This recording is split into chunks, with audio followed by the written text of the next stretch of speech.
warahmatullahi wabarakatuh. Saya Melo Paradika, SSI MSI. Saya saat ini adalah dosen tetap yang berhome base di program studi Ilmu Lingkungan jurusan Kehutanan Universitas Bengkulu. Untuk video pembelajaran yang saya buat, saya mengambil mata kuliah Kimia Lingkungan dengan bobot 2 SKS teori dan 1 SKS praktikum.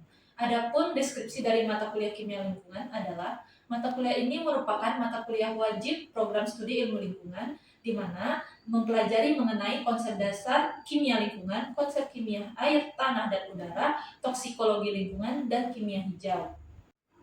Capaian pembelajaran mata kuliah kimia lingkungan adalah sebagai berikut.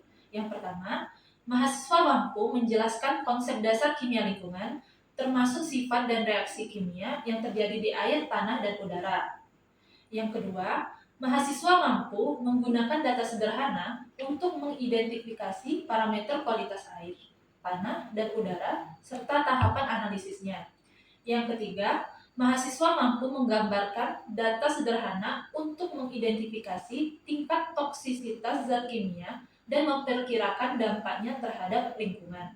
Yang keempat, mahasiswa mampu menganalisis permasalahan lingkungan berbasis prinsip kimia dan ekologi, serta menyusun simpulan dan rekomendasi pengelolaan pencemaran lingkungan di kawasan tropis secara individu atau kelompok. Dan yang kelima, mahasiswa mampu menunjukkan sikap peduli terhadap isu pencemaran lingkungan dan bekerja sama dalam kelompok untuk menyusun solusi berbasis prinsip kimia hijau dan teknologi ramah lingkungan. Sub CPMK Kimia Lingkungan yaitu yang pertama, mahasiswa mampu memaparkan konsep dasar dan ruang lingkup kimia lingkungan. Yang kedua, mahasiswa mampu mengidentifikasi reaksi zat kimia di air dan pencemaran air. Yang ketiga, mahasiswa mampu mengidentifikasi parameter kualitas air dan tahapan analisis kualitas air. Yang keempat, mahasiswa mampu mengidentifikasi reaksi zat kimia di tanah dan pencemaran tanah. Yang kelima, mahasiswa mampu mengidentifikasi parameter kualitas tanah dan tahapan analisis kualitas tanah.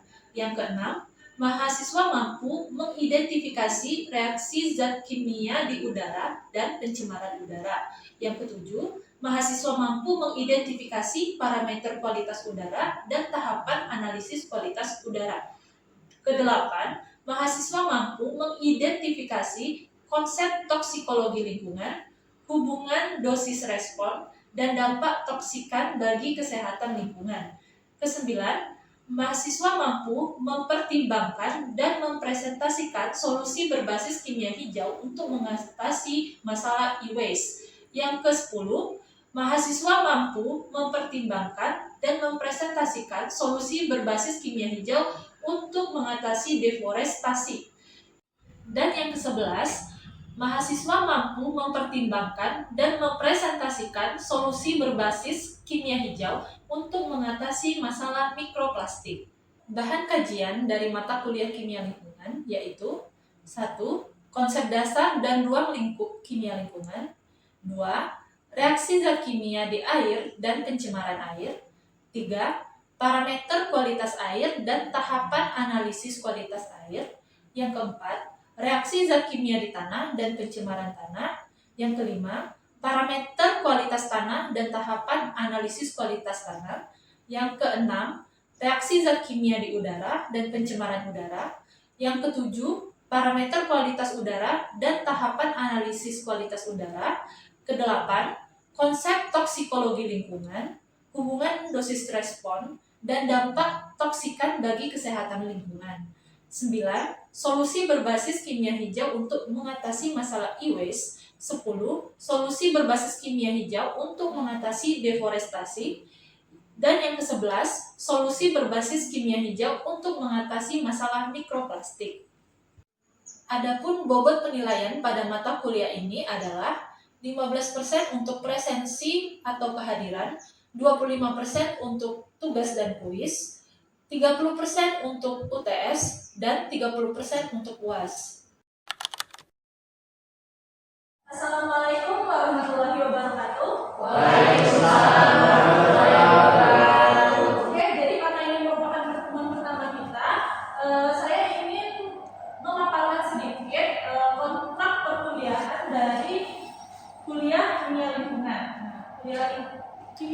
ini merupakan kuliah 2 SKS ya. Sebenarnya 3 SKS, tetapi 1 SKS-nya itu praktikum. Jadi 2 SKS di kelas, 1 praktikum ya. Ada outline-nya. Yang pertama tata tertib mahasiswa, kemudian kriteria penilaian kita, jadwal kuliah, deskripsi mata kuliah, kemudian materi pembelajaran yang akan kita bahas selama 1 semester ini.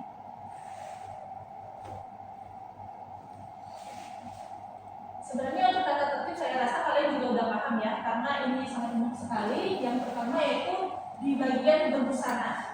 Jadi di sini tidak diperkenankan menggunakan pakaian yang tidak sopan seperti kaos oblong atau tidak berkerak.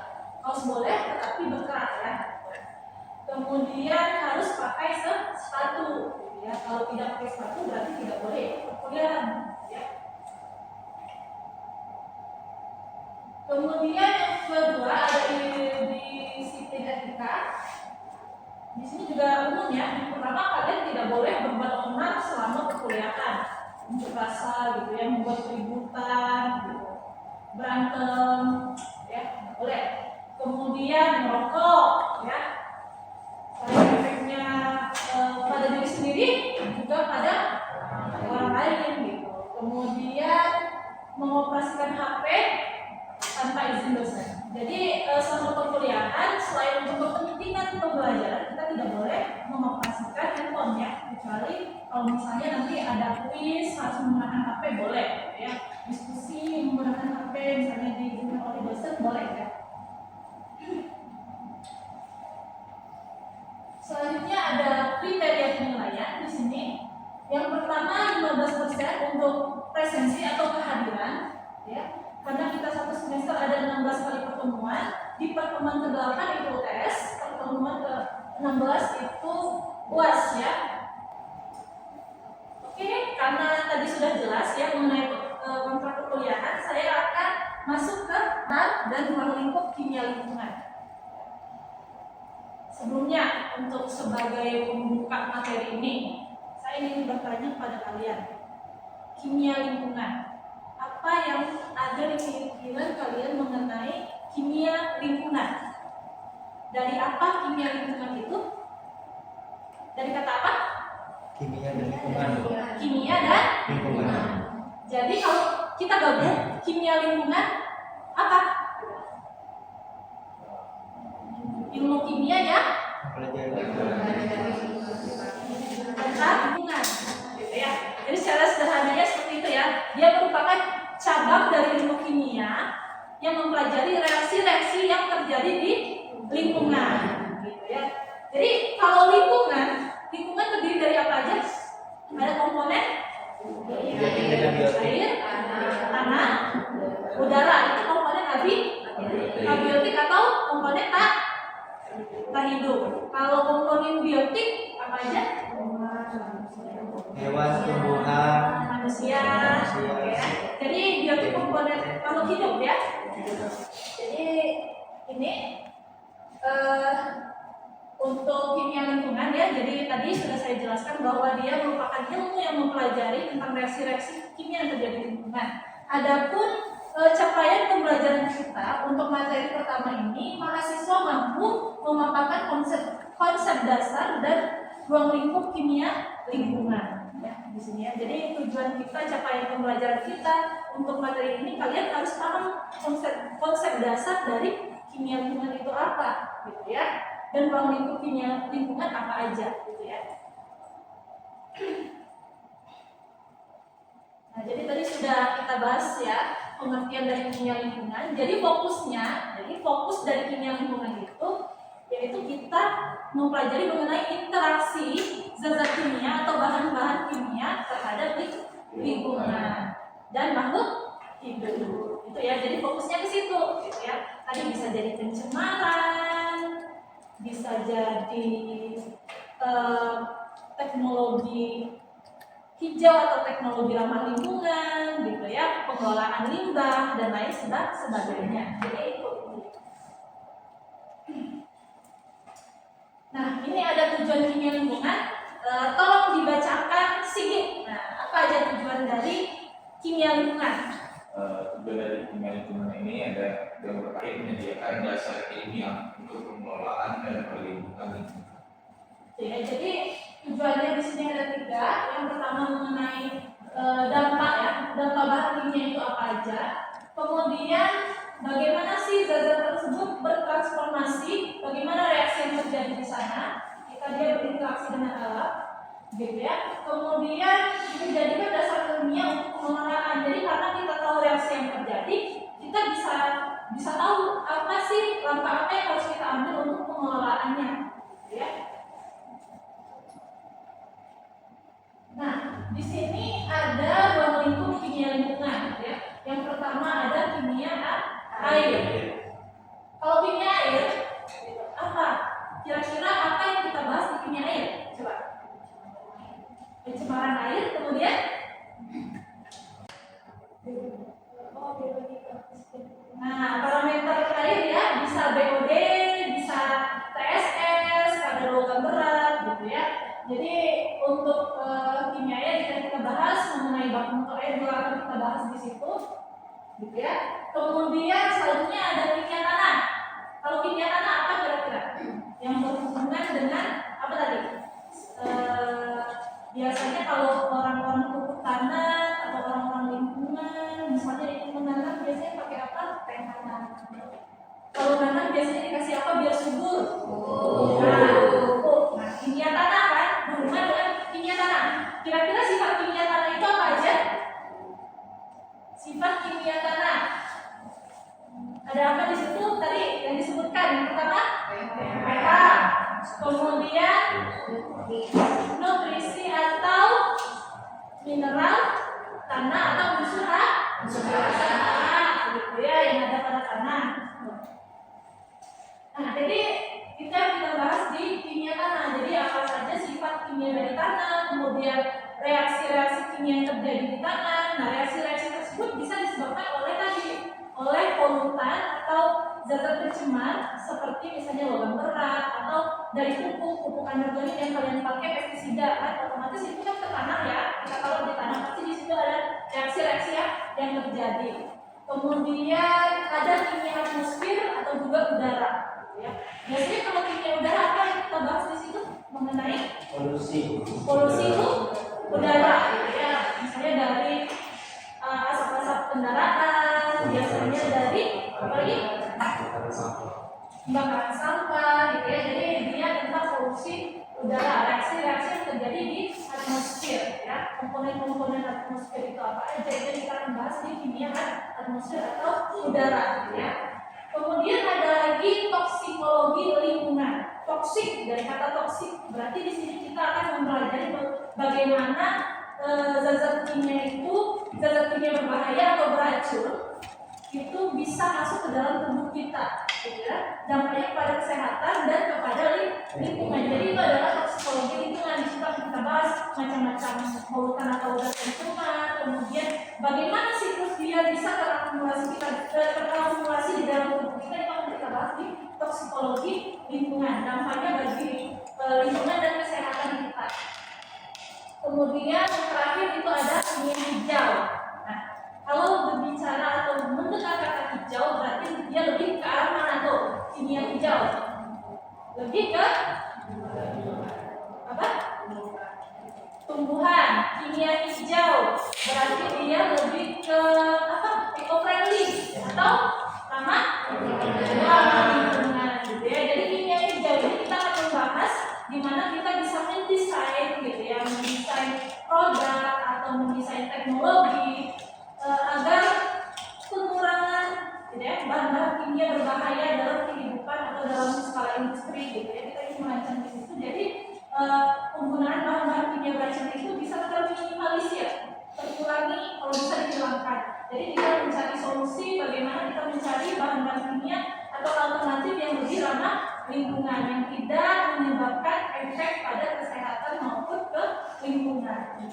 Itu yang namanya kimia hijau, ya. Jadi dia lebih ramah lingkungan atau bahasa kerennya eco-friendly, ya.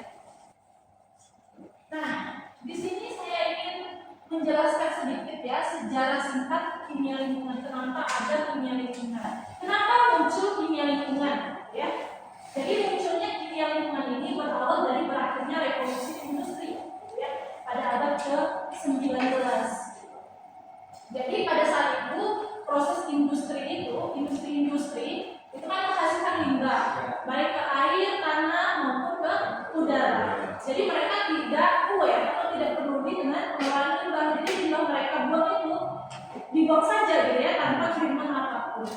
Jadi mulai dari situ ada sedikit kepedulian terhadap lingkungan, ya.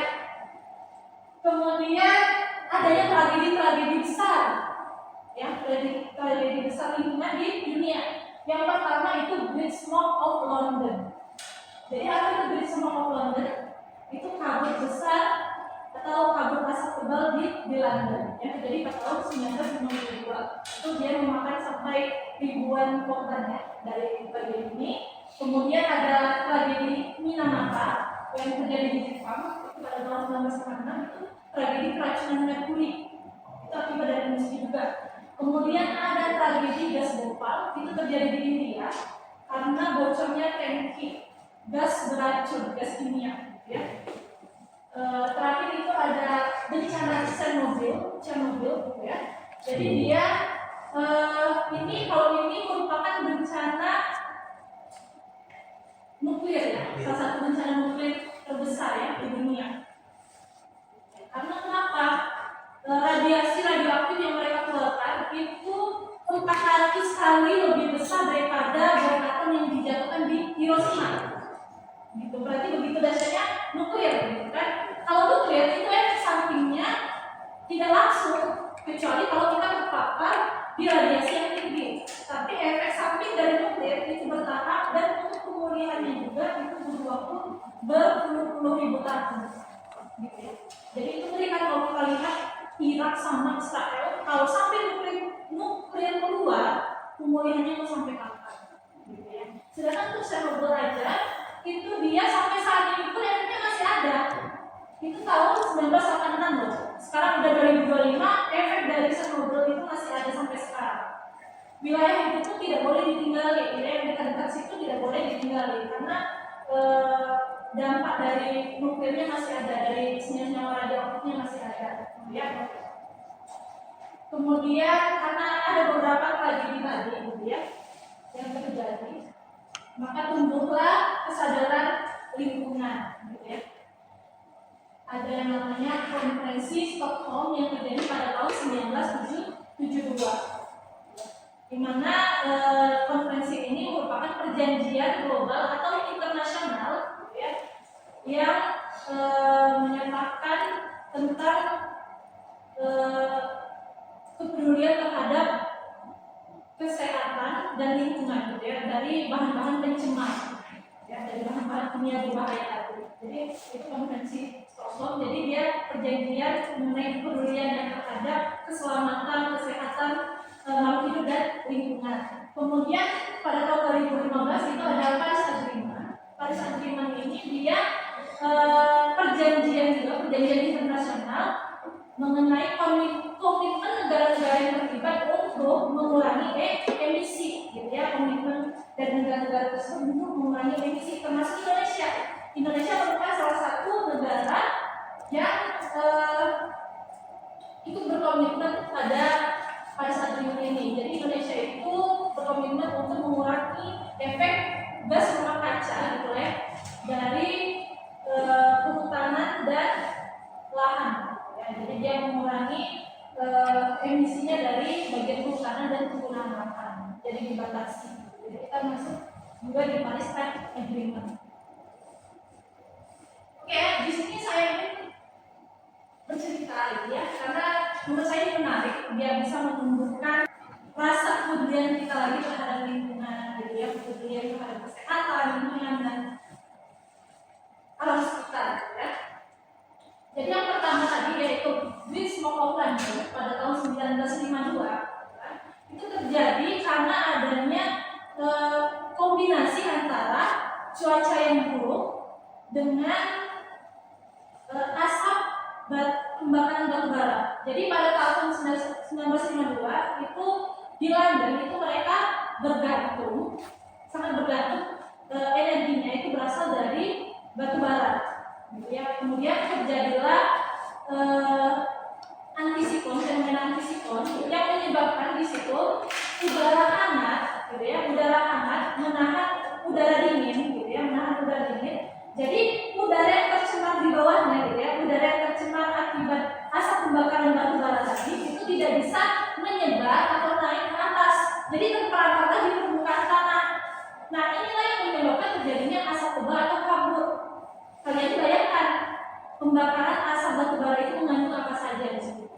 mengandung gas-gas kimia berbahaya seperti sulfur oksida, gitu ya, karbon dioksida, di situ, nitrogen oksida, itu sangat berbahaya bagi kesehatan kita. Bayangkan kalau misalnya satu kota London itu dipenuhi dengan asap tebal tadi, gitu ya. Bagaimana kita terhirup asap orang bakar sampah aja udah sesak napas kan, apalagi kalau misalnya asap tebal dalam satu kota. Gimana kira-kira apa yang terjadi? Efeknya kemana? Kalau misalnya polusi udara itu pergi kemana? Efeknya pernapasan kan, otomatis sesak nafas. Yang paling parah itu kerusakan paru-paru, gitu ya. Yang paling parah lagi bisa menyebabkan kematian karena kita tidak bisa bernafas kan, gitu. Karena tubuh kita ini butuh oksigen. Kemudian yang tragedi Minamata di Jepang itu juga karena suatu perusahaan bahan-bahan kimia di sana dia tidak peduli dengan pengelolaan limbah pada tahun itu, belum aware. Jadi limbah yang mengandung merkuri tadi langsung dibuang ke sungai itu, langsung aja dibuang ke sungai tanpa ada treatment apapun ke Teluk Minamata tadi, ya. Dibuang ke Teluk Minamata, di mana di situ sebagian besar penduduk Minamata itu bekerja sebagai nelayan. Jadi hampir tiap hari konsumsi ikan, kerang, dan yang lainnya, gitu ya. Jadi otomatis karena tadi merkurinya sudah nyampe ke teluk, ikan juga terkontaminasi sama merkuri yang jumlahnya pun banyak sampai berton-ton dibuang ke sana. Itu yang dimakan. Otomatis ketika makan ikan yang terkontaminasi merkuri, tubuh juga akan terkontaminasi merkuri, gitu ya. Nah, sebenarnya di daerah kita pun, gitu ya, ada banyak tambang-tambang emas ilegal. Iya. Salah satunya di mana? Lebok Tandai.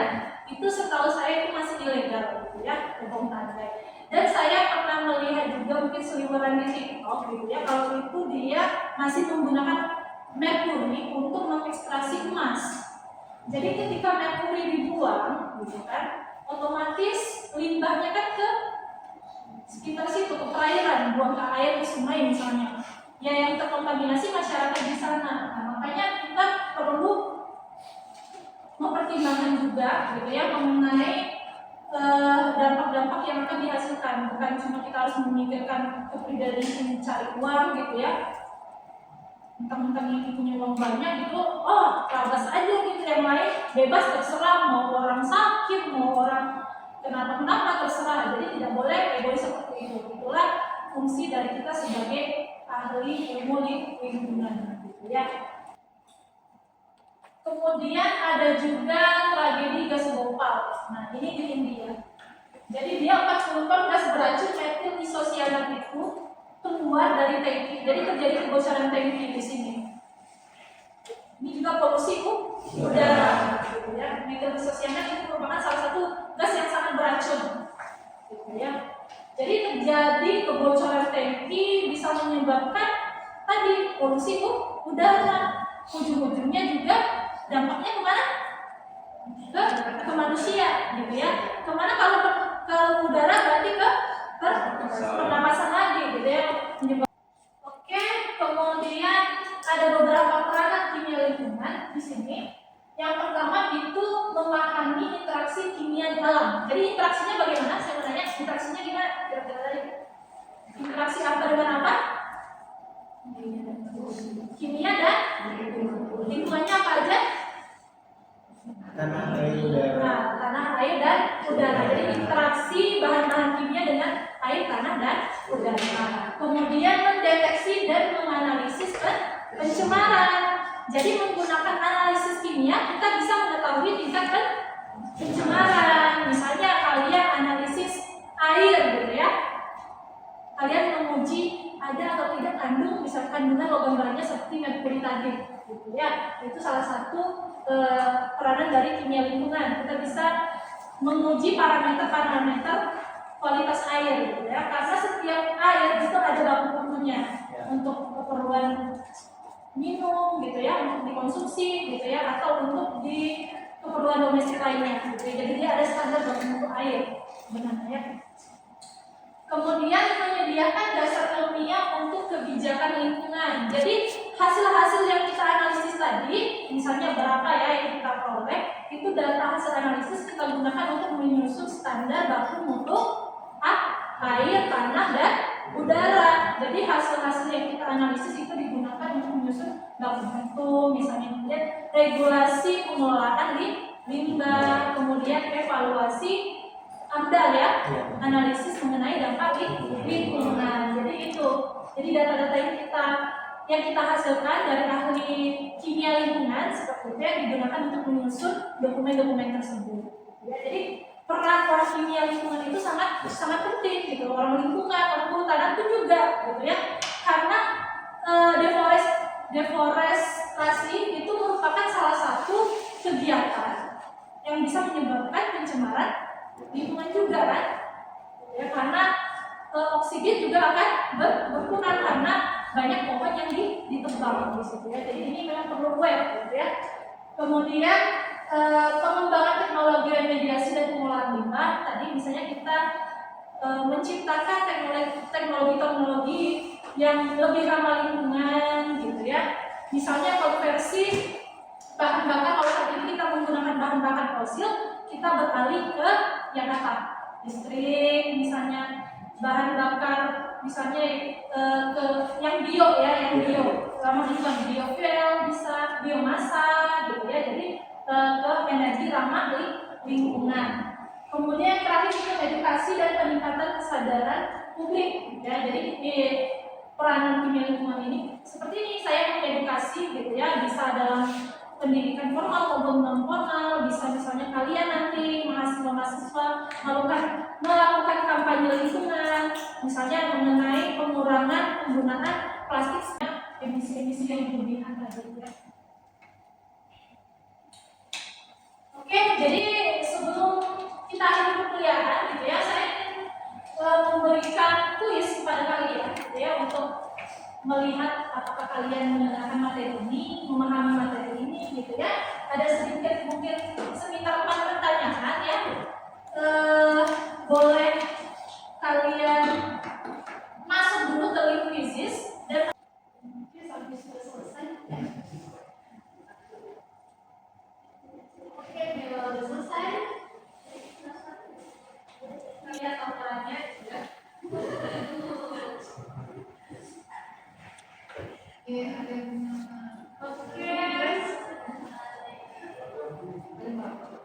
Oke ya.